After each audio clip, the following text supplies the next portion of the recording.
We want to go to schools now because reports today the students had to be sent home from school early yesterday due to freezing cold temperatures, with principals struggling to keep their classrooms properly ventilated. And I want to bring in Emer Neville now.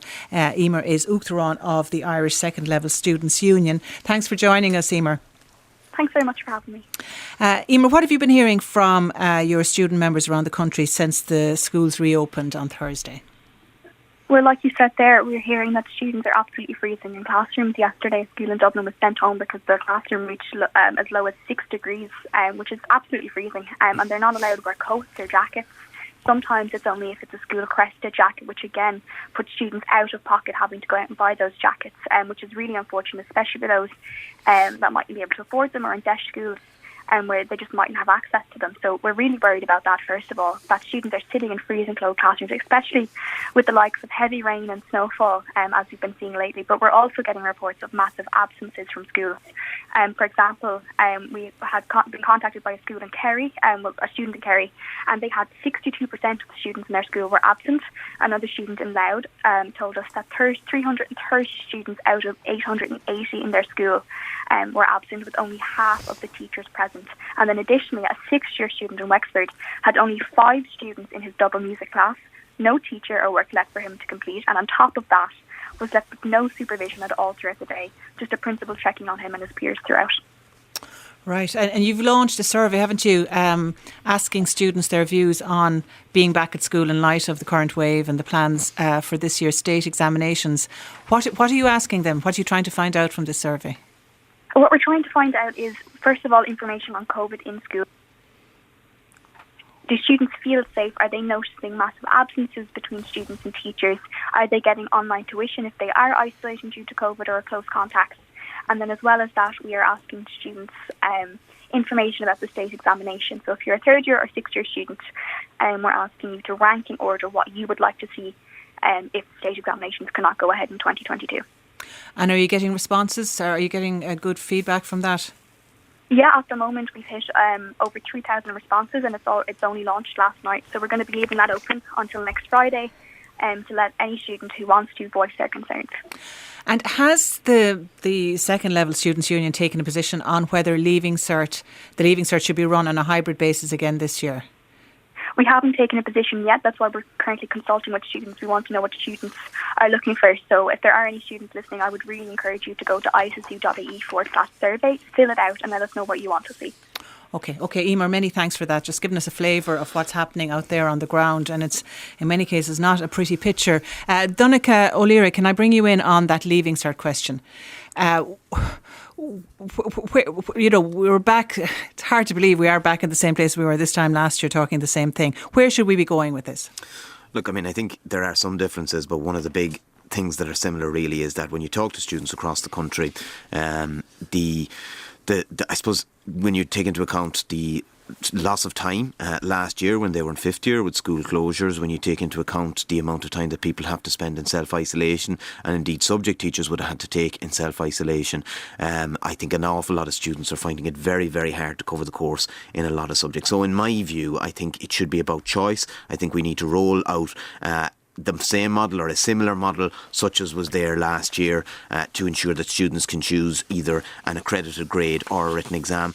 I think that latter part is important. There were some people last year who were looking for exams to be cancelled, some political parties. I didn't agree with that because I knew that students wanted to sit the exam, they wanted the opportunity, and that turned out to be the case. About 87% of the 60,000 students who did it last year chose a combination, and I think that's the fairest thing when you take into account the learning, I suppose the challenges that have been there in covering the course, and I suppose the stress and anxiety that's been caused by the pandemic as well. I think it is only fair that Leaving Cert students have a choice. We've been shown last year that it can work well.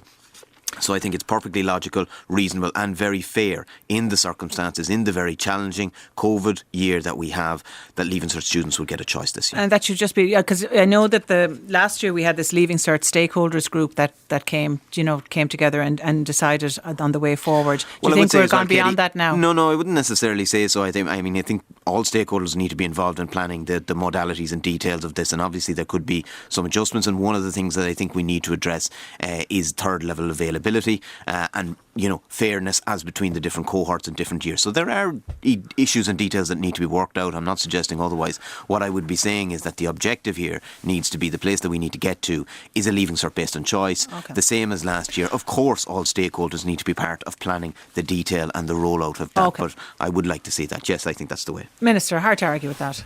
Well, what I would completely agree with is that the role of stakeholders is really, really important. So there is this Leaving Cert advisory group still in place where the Minister meets with stakeholders, the department meets with students, with unions and everybody involved in the examination process. But as a starting point, should Well, the starting point always is that the exams will go ahead. So that's always the starting point.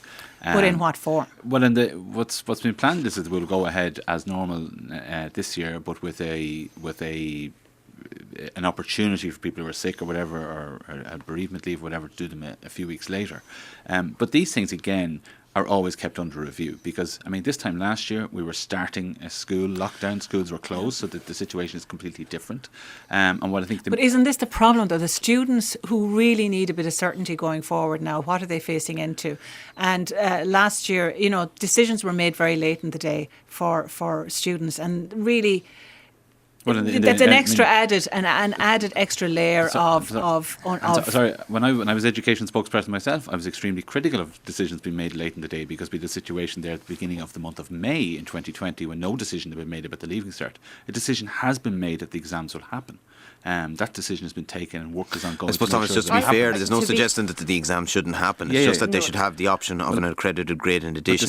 But can I just put you, when you hear from Emer there talking about classrooms where, half the teachers are out and, serious situations, people not being able to study because of the cold in the classrooms and all, like to ask these students to proceed with a Leaving Cert as if they hadn't had to go through this, are they really, and we don't even know when the peak of this Omicron surge is going to come. Well, we're hoping that the peak will be the next few days. Now, we don't know that, but that's certainly the hope, and that's what seems to have happened in other places, South Africa, London, that people are looking at statistics, and let's hope that happens here. And the decision has been taken. The Minister, I think, has been constantly engaging with the interest groups there, and we didn't want to have uncertainty there, so the exams are going ahead as they are. And the certainty Thomas, just to say, I wrote to the Minister on the 2nd of December about this very issue. At that early stage, I had parents and students on to me explaining the circumstances in which they were trying to be educated through absenteeism, huge disruption, compromised teaching.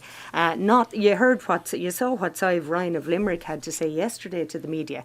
Her teaching or her learning ability has been compromised because she's so cold in the classroom. She feels that she has had no chance or opportunity for the last 3 years in which to undertake a normal Leaving Cert. I don't understand how a decision has been made. There's nothing changed from last year.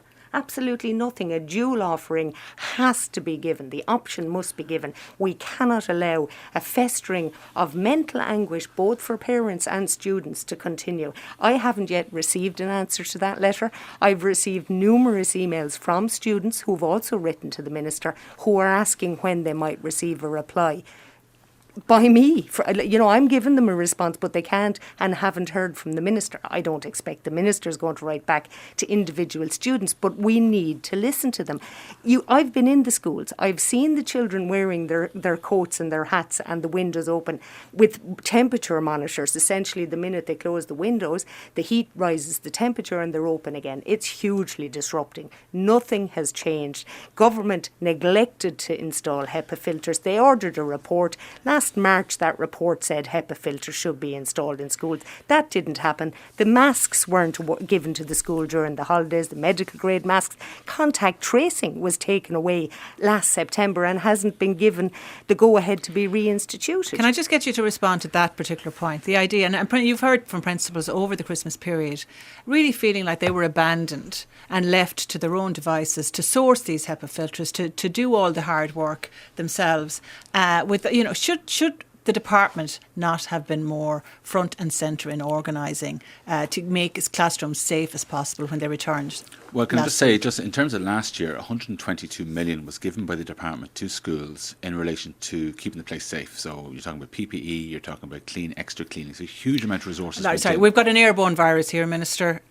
Cleaning is not going to stop it from spreading. Are you saying that the World Health Organization or the HSE were not advising people to clean, or RTE wasn't providing saying that hand sanitizer like it's right here in front of me. I'm talking so about these things the fact were that this is recommended an by Public airborne Health. virus, Sorry, and Katie. there was That's a right, Katie. drive Well, on for HEPA filters. Sorry, you're and criticising the government for providing hand sanitizer. Okay, when it was No, recommended, sorry, but you are. And I'm not sitting here beside one in RTE. I'm not criticising the But you government for are. anything. I'm asking if there should have been a bigger role for the department in providing Well, HEPA the filters difficulty- and other ventilation advice for schools. The difficulty with HEPA, over the Christmas break. Money for HEPA filters has been provided. The World Health Organization themselves have said yes, they're part of the solution, but they're not the answer. And I think all through this pandemic, we've had various things put out there. This will solve the problem. They No, won't. look at But Minister, the to be other honest point with with you now, HEPA to be filter is honest the other with you, point that about HEPA statement's filters getting is a little wore but out. sorry, it's We true, know though. there's no silver bullet. All of these But things, everything is though, presented as help. such. No, it's not. Nobody has ever said HEPA filters are the answer. We still believe in hand sanitising. We still believe in wearing masks. We still believe in social distancing. The HEPA filters are something that the government commissioned a report on. That report was issued and said that HEPA filters should be installed. Almost 10 months later, that has not happened. That's the support the teachers require. That's the complaint the teachers have, that everything government department Okay, let the says Minister back in. is spin. Yeah. Look, it's not spin. I mean, there's a 7-day-a-week helpline there. That at the never gives a depart- call back, apparently. It does actually, because it's the inspectors themselves who know the schools. But the point with HEPA filters as well is that you can't simply buy a batch of HEPA filters and send them out to schools. Each particular room needs to be judged for what particular type Is of that HEPA not filter. what the report said? But that's what's happening now. So the money has been provided to schools to be able to do that. But you simply cannot put them out into every classroom and plug them Behind in, the curve. and then it's going to work. Okay, but you're like, because this is something that's coming from principals saying that they feel that they have been abandoned and that they don't have the expertise or the time or you know the wherewithal to do work this at job 6 that should be degrees. done at departmental level. work at 6 degrees. On the one hand, we have detailed guidelines published by the department based on public health advice. We had a review over Christmas on masks. We have another review on masks in the education sector. So you think because- enough has been done? No, I'm sorry. There'll never be enough done, and I'm very grateful for the work the principals and teachers are doing, because we've kept our schools open to the greatest extent Can you possible. just tell us why the contact tracing was stopped in schools? Because public health said it should be stopped. Nobody in government made that decision. Okay, I'm going to have to take a break, but we'll take a break now. Tweet at Saturday RTE. And just before we leave the issue of vaccination and COVID certs, Minister, you mentioned earlier about, you were encouraging people to go ahead and get the booster because to protect their own health, but also because people will need these COVID certs down the line for travelling.